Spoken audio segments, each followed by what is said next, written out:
What's going on, guys? Welcome back to another episode of Lockdown Coverage. If you guys are new to the channel, my name's Daniel. On today's episode, I'm strictly covering the Miami Dolphins, some news and updates that I did miss over the past few days, and some rumors that could be speculating that I really wanted to get into. But before I do that, I quickly wanted to do my first ever jersey giveaway on this channel. I will be giving away this Miami Vice jersey. It's kind of a custom made that I did build. It has the number 1 on the front. This is the actual jersey that I will be giving away, and it says Miami on the back. Here's a better picture of it if you guys are interested in the giveaway. All you have to do to enter the giveaway is comment your Instagram at below, so your @ and your Instagram name. I will DM you through Lockdown Coverage on Instagram when I do pick the winner, and be sure that you're subscribing to the channel. You must be doing those two things: subscribing to Lockdown Coverage and comment your Instagram at below in the comments section, and I will be giving away this Miami Vice jersey. I do have them in a small, medium, or large, so don't worry about that. And now that I got that out of the way, let's get into my Dolphin segment today.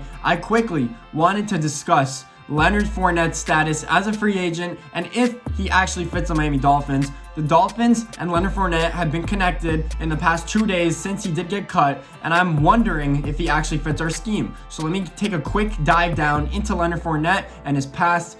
Leonard Fournette was actually a top 5 pick for a reason, because he was a ground and pound runner. I think that he was supposed to be really what Ezekiel Elliott is for the Dallas Cowboys, but he never really turned into that. A lot of people are saying that Jacksonville kind of messes up players, and at one point, it has to be the organizations that is not helping these players out. That is why they probably draft so many busts. You can't blame it all on the players. It probably has to do with the coaching staff and the developmental team are on there in Jacksonville. So it makes sense that Leonard Fournette wasn't that good, and they did want to cut him. I still don't understand how they didn't get a draft pick for him, but does he fit the Miami Dolphins scheme? I truly think he does. He had 77 receptions last year. Even though he only averaged 6 yards per reception, that is probably below par. That is not helping your passing game. You want to dink and dunk to a running back, but you want him to force message and create after the catch. That is what running backs are good for, especially in the receiving game.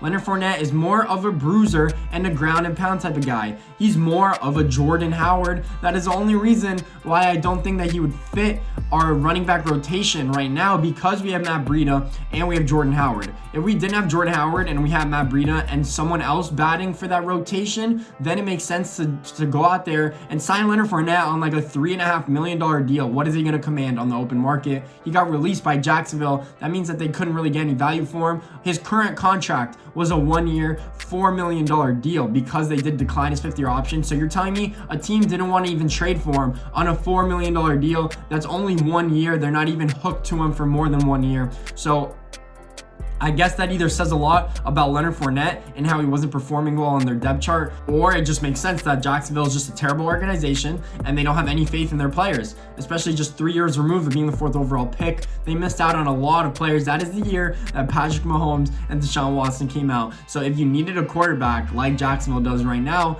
obviously, and the Chicago Bears, sorry to any Bears fans on this channel, but they did miss out on quarterbacks, and now it's a big question for them, especially with them selecting a running back in the 4th overall pick. So Leonard Fournette does fit this scheme. I don't know if he's willing to battle it out with Jordan Howard. We did sign Howard to a 2-year deal, so that kind of makes it hard in the first place for us to sign Leonard, because if we cut Howard, I think we owe him a little bit of dead money. If Leonard is really that worth it for the Dolphins, and Leonard's only 24 years old, so he still has a lot of wear and tear on his tires, then go for it and take the chance. I don't care if Jordan Howard doesn't get the ball that much. We only have him on a 2-year deal. We could cut him after this year if he doesn't perform or if he's injured. I don't think we actually will sign Leonard, but we'll see what teams are actually interested in him. Some other topics I wanted to get to was Raequan McClain got traded like probably 20 minutes after I made my last Miami Dolphins video, so that kind of sucked. But he got traded to the Oakland Raiders, and we traded Raequan and a 5th round pick in this upcoming draft, but next year, 2021, for the Raiders' 4th round pick. So I don't know why we added a 5th round pick in there. All we did was a pick swap, and we added Raequan. They're saying that Raequan wasn't that good and that he was falling on the depth charts. I guess it makes sense of why he fell, because we need the other linebacker with Jerome Baker to do both either play against the run or drop back against the pass, and Raequan did not drop back against the pass good, even though he graded out really well according to Pro Football Focus with an 82 overall grading. That was a top 15 with the linebacker position against the run. So he did perform really good against the run, but he's only a 2-down linebacker in my opinion.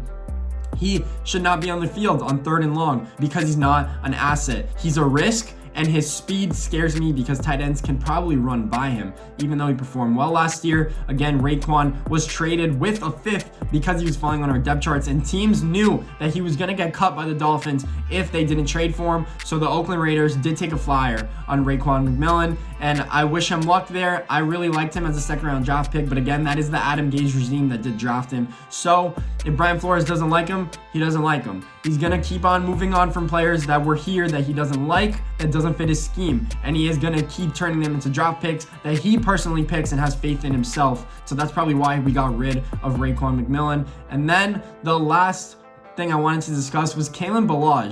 Campbell was supposed to get traded to the New York Jets for a 7th-round pick because the Jets did not want to miss out on someone claiming him off the waiver wire, and the Jets traded their 7th-round pick, and then he got in the building and he failed his physical. Like, something, I don't understand how you fail a physical if you're getting traded to a team and you were in training camp for the Dolphins before that. Something makes me think he magically got injured on the flight to New York. How do you train with the team in training camp, never was on the injury report, and then he goes to the Jets and they say he has a hamstring tightness or hamstring injury, and now he's back with the Dolphins? So it turns out we're probably going to cut Kalen unless he passes a physical with any other team that we try to trade him to, who probably now will not get traded. So release Kalen Ballage. His Dolphins tenure was literally a mess. He had 138 carries. His first year, he flashed great potential. People thought that he could be a breakout player last year. And then last year, he averaged 1.8 yards per carry. So Kalen Ballage was not the player we actually anticipate him to be, but it happens to some players. What can you do about it? I think that he could have a bright future somewhere else if he goes in the right spot with a running back group that could help him out in the future. And again, this is my Miami Dolphins update video. If you guys have any comments or concerns, leave them down below in the comment section. I'll get to you guys. Make sure you guys go enter the giveaway and you're subscribing to the channel. I will be checking, so no spew, guys. And if you guys like this video, please make sure to give it a thumbs up and subscribe to the channel as well. Appreciate all you guys. Thanks for watching.